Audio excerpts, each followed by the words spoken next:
queridos alunos da EJA Fase 2. Eu sou a professora Andréa Oliveira, estou aqui para mais uma aula de arte. E hoje nós continuaremos estudando sobre a influência das diversas expressões artísticas na representação visual. Me diz aí, você já brincou com sua sombra quando você era criança? Você sabe o que significa a palavra sombra?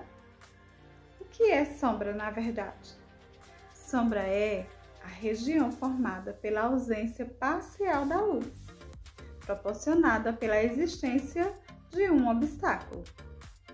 Uma sombra ocupa todo o espaço que está atrás de um objeto com uma fonte de luz em sua frente. A sombra muda de posição conforme a origem da luz. Hoje nós vamos conhecer dois tipos de sombra: a sombra projetada e a sombra própria. Vamos estudar? Peguem aí o caderno de vocês, o caderno integrado 3, nas páginas 86 e 87, aula 22 de arte. E vamos acompanhar a leitura comigo. Acompanhe aqui do seu livro, na página 86, a leitura comigo. Olá, queridos estudantes! Hoje iremos falar ainda sobre as criações do mundo do cinema, a criação das sombras e como estão presentes nas artes. A arte é mesmo envolvente. Estava ouvindo o meu podcast educacional e descobri algo importante.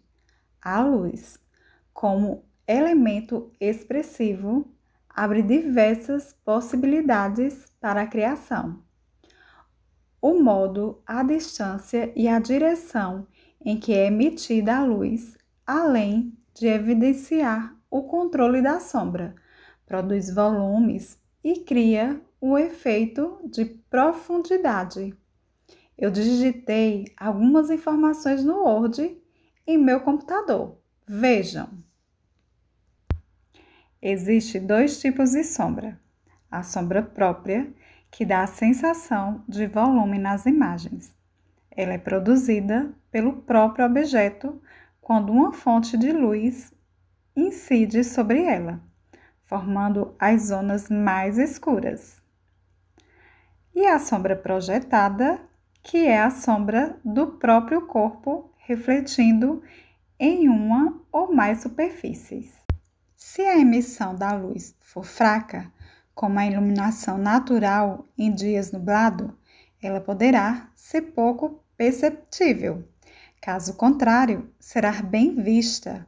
Observem o exemplo a seguir.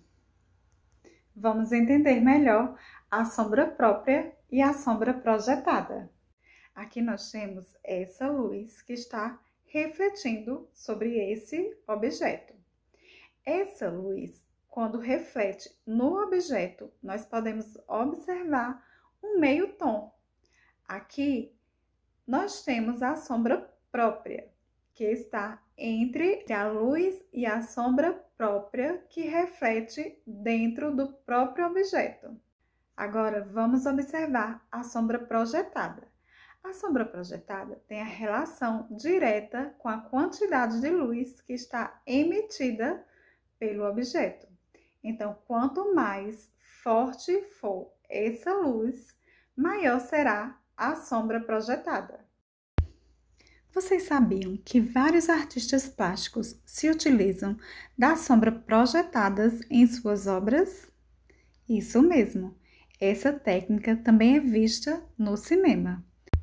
O diretor Robert Wiene, por exemplo, usou esse recurso para criar as cenas do filme O Gabinete de Dr. Caligari, em 1920. Suas sombras intensas, exploradas pelo jogo de luz, criavam um efeito dramático. Observem essa imagem do filme Dr. Caligari. Vejam a sombra projetada nessa imagem. Agora vamos realizar nossas atividades de hoje. Prestem atenção. Na cena ao lado, temos o próprio Dr. Caligari, com a sua sombra projetada na parede. Foque seu olhar na sombra. Qual sensação ela transmite? Será que o diretor conseguiu causar a sensação de espanto aos espectadores? Quando você vê essa sombra, qual a sensação que você sente? Escreve aí sua resposta.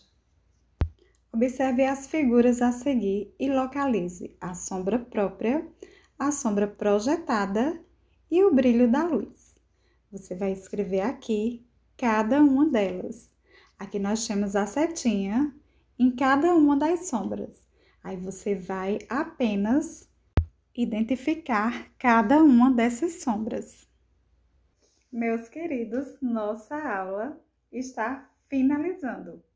Teve dúvida? Vai lá no plantão pedagógico e tire todas as suas dúvidas.